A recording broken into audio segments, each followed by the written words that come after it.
Hi friends, இன்றைக்கி நம்ம பார்க்க போகிறது பாவக்காய் பொரியல். அது எப்படி செய்கிறதுன்னு பார்க்கலாம். பாவக்காவை சுத்தமாக கழுவி வச்சுக்கணும். பாவக்காய் எப்படி கட் பண்ணி எப்படி செய்கிறதுன்னு கூட பார்க்கலாம். இப்படி இந்த மாதிரி பாவக்காவை கட் பண்ணிக்கணுங்க.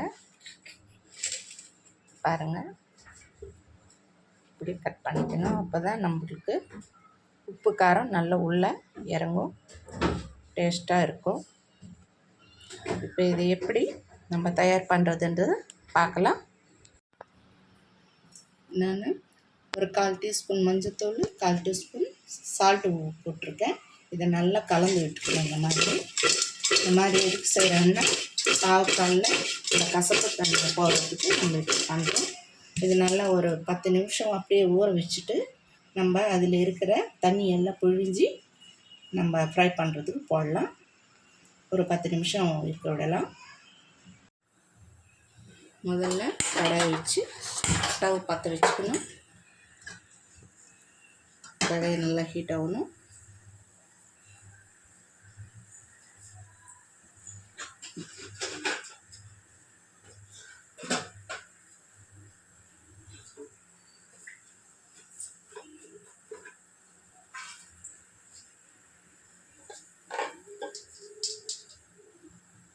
ஒரு 3 டீஸ்பூன் வரைக்கும் எண்ணெய் ஊற்றிக்கலாம்.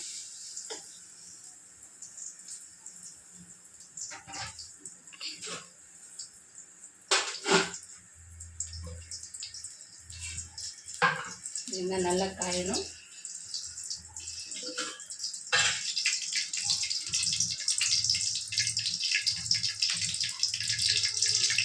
ஒரு 1/2 டீஸ்பூன் கடுகு, ஒரு 1/4 டீஸ்பூன் சீரகம்.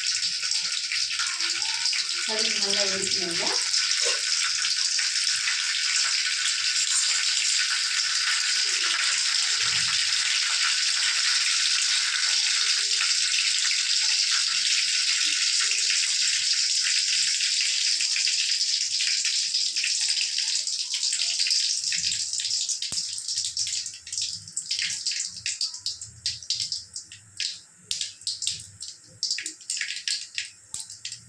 இந்த மாதிரி நல்லா வெடிக்கணும். அப்போ தான் நம்மளுக்கு கேஸ்ட்ரிக் ட்ரபிள் வராமல் இருக்கும். கடுகு நல்லா வெடிக்கலைன்னா கூட கேஸ்ட்ரிக் ட்ரபிள் வரும். இது ஒரு டிப்ஸுங்க. நல்லா வெடிக்கிட்டு பாருங்கள்.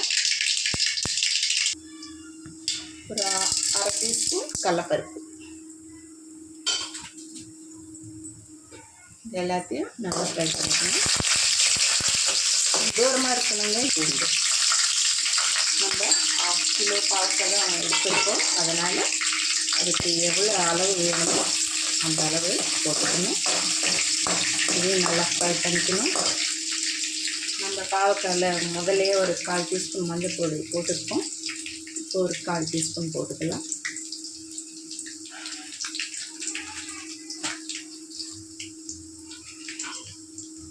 கருவேப்பிலை கொஞ்சம் நல்லா ஃப்ரை பண்ணிக்கணும்.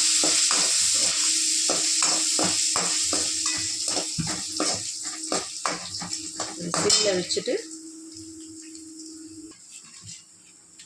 பாருங்கள், நம்ம 10 நிமிஷம் வச்சோம் இல்லையா, இந்த மாதிரி தண்ணி நல்லா புழிஞ்சு இதில் போட்டுடணும். இப்போ தண்ணின்றது இல்லாமல் போயிடும். நல்லா டேஸ்ட்டாக இருக்கும்.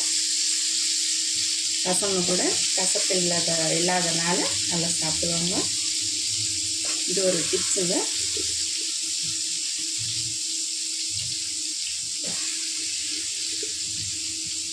நல்லா பிழிஞ்சு போட்டுடணும். அந்த தண்ணி கசப்பு தன்மை இல்லாமல் பிழிஞ்சு போட்டுடணும்.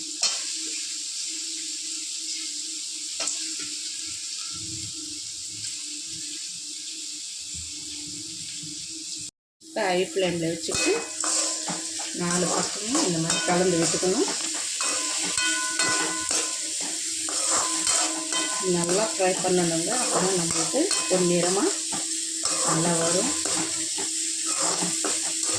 இந்த ஸ்டேஜில் நம்ம ஒரு 1/4 டீஸ்பூன் சால்ட்டு போடலாம். இதுக்கு முன்னே ஒரு 1/4 டீஸ்பூன் போட்டிருக்கோம்.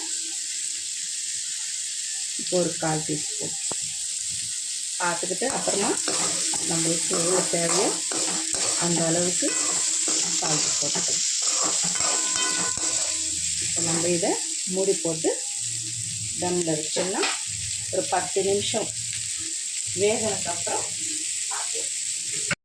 இந்த மாதிரி மூடி போட்டு வச்சுருந்தாங்க ஒரு 10 நிமிஷம். அதுக்கப்புறமா பாவக்காய் எப்படி இருக்குதுன்னு பார்க்கலாம். இப்போ நம்ம பாவக்காய் எப்படி இருக்குதுன்னு பார்க்கலாம்.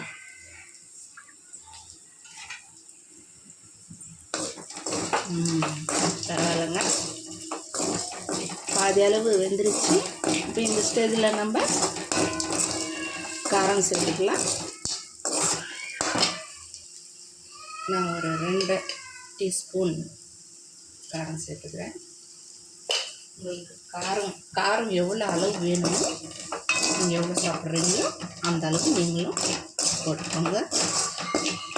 இதையும் நல்லா கலந்து விட்டுக்கணும்.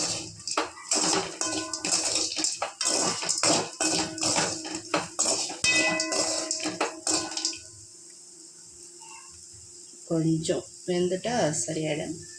நம்ம முன்னாடியே ஒரு 1/2 டீஸ்பூன் வரைக்கும் சால்ட்டு போட்டிருக்கோம். கொஞ்சம் கம்மியாக இருக்குது. நான் திரும்பவும் இன்னொரு 1/4 டீஸ்பூன் போடுறேன். ஒரு 2 டீஸ்பூன் எண்ணெயும் சேர்க்குறேன்.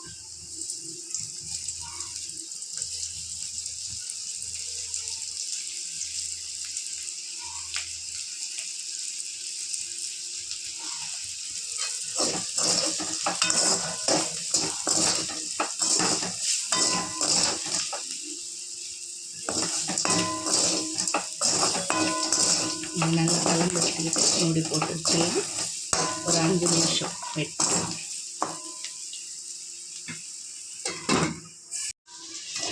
பாருங்கள் எப்படி கோல்டன் ப்ரௌன் கலரில் வந்துடுச்சு. இந்த ஸ்டேஜு கரெக்டாக இருக்கும். ஒரு வாட்டி வெந்துச்சா இல்லையான்னு பார்க்குறேன். வெந்துச்சுங்க. நம்ம இப்போ இதை ஒரு பவுலில் எடுத்துக்கலாம். ஸ்டவ் ஆஃப் பண்ணிடுறேங்க. பாவக்காய் பொரியல் ரெடி ஆயிடுச்சுங்க. இதை நம்ம சாம்பாரில், கீரையில், பருப்பு ரசத்தில் வச்சு சாப்பிட்டா ரொம்ப சூப்பராக இருக்கும்.